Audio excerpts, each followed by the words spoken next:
প্ৰতিদিনে ৰাতিপুৱা সূৰ্য উদয় হোৱাৰ আগতে মই শোৱাৰ পৰা উঠি নিজৰ ব্ৰেকফাষ্ট বনাই ট্ৰেইনিং গ্ৰাউণ্ডলৈ যেতিয়া মই ওলাই যাওঁ ৰাস্তাত কোনো নাথাকে। কাৰণ যেতিয়া মই ট্ৰেইনিঙৰ বাবে ওলাই যাওঁ কোনো মানুহ শুই নুঠে। ট্ৰেইনিং গ্ৰাউণ্ডত সকলোতকৈ প্ৰথমে গৈ যেতিয়া মই ট্ৰেইনিং ষ্টাৰ্ট কৰোঁ তেতিয়া তাত কোনো নাথাকে। সকলোৱে যেতিয়া ট্ৰেইনিং গ্ৰাউণ্ডত দিনটোৰ মূৰত ট্ৰেইনিং কমপ্লিট কৰি ঘৰলৈ যায় তাৰ পিছতো মই 5-6 ঘণ্টা এক্সট্ৰা প্ৰেক্টিচ কৰোঁ। কাৰণ মই সেই কামটোত বেষ্ট ইন দ্য ৱৰ্ল্ড হ'ব খুজিছিলোঁ। এই শব্দখিনি এজন মহান ব্যক্তিৰ যাক গড অফ বাস্কেটবল বুলি কোৱা হয়, যাক আমি মাইকেল জৰ্ডান নামেৰে জানো। যেনেকৈ ক্ৰিকেটত শচীন তেণ্ডুলকাৰ, ফুটবলত পেলে, ডেন্সত মাইকেল জেকচন, ঠিক তেনেদৰে বাস্কেটবলত মাইকেল জৰ্ডানক সকলোতকৈ টপ প্লেয়াৰ মানা হয়। আজি মই আপোনালোকক মাইকেল জৰ্ডানৰ জীৱনৰ লগত জড়িত এটা বেষ্ট মটিভেশ্যনেল ষ্টৰী ক'ম। 1983 চনত ব্ৰুকলিনত জৰ্ডান এটি খুব দুখীয়া পৰিয়ালত জন্ম লৈছিল। যেতিয়া জৰ্ডানৰ বয়স 13 বছৰ আছিল তেতিয়া জৰ্ডানৰ দেউতাকে ছেকেণ্ড হেণ্ড টি-চাৰ্টৰ ব্যৱসায় এটা আৰম্ভ কৰিছিল।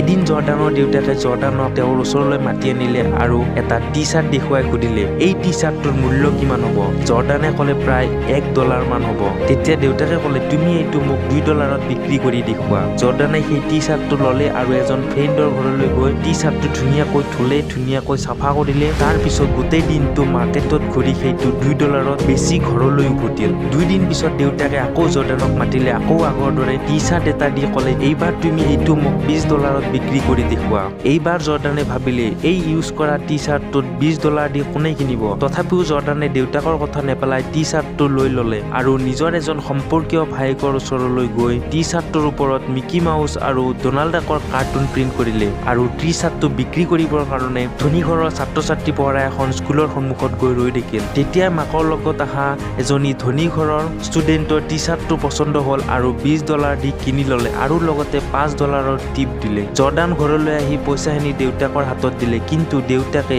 আকৌ আগৰ দৰে আৰু এটা টি-চাৰ্ট জৰ্ডানক উলিয়াই দিলে আৰু ক'লে, এইবাৰ তুমি এই টি-চাৰ্টটো $200 বিক্ৰী কৰি মোক দেখুৱাব লাগিব।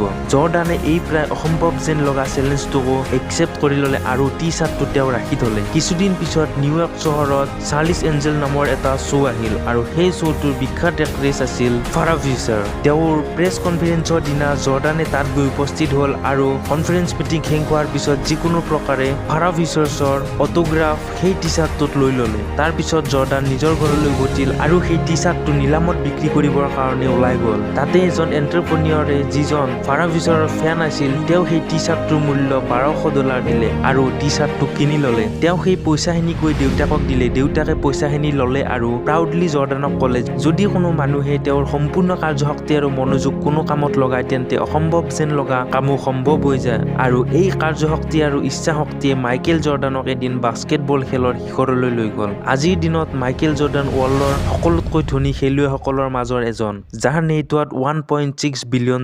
পৃথিৱীৰ সকলোতকৈ ডাঙৰ নাম্বাৰ 1 স্পৰ্ট প্ৰডাক্ট বনোৱা কোম্পানী নাইকেও বাস্কেটবলত ইউজ হোৱা জোতাৰ নাম এয়াৰ জৰ্ডান নামেৰে বনায়। মাইকেল জৰ্ডানে কৈছিল, কিছুমান মানুহে কাম কৰিব বিচাৰে, কিছুমান মানুহে বিচাৰে কামটো হৈ যাব লাগে আৰু কিছুমান মানুহে কামটো কৰি দেখুৱায়।